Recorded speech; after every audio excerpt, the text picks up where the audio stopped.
জন্য তো সারাটা জীবন পড়ে আছে বাবা, কিন্তু বেঁচে থাকার জন্য আছে শুধু এই বর্তমান। জীবনটা কোনো সরকারি ফাইল নয় যে একবার রিজেক্ট হলে সব শেষ।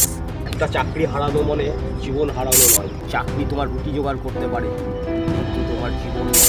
তুমি সাহসী, তুমি বলবান, তোমার ভিতরে যে প্রদীপ লুকিয়ে আছে সেটাকে চেনো, তাকে জানো, জাগ্রত করো। আরে পাগল, এইদিকে জীবন ওইদিকে মৃত্যু, থাম থাম।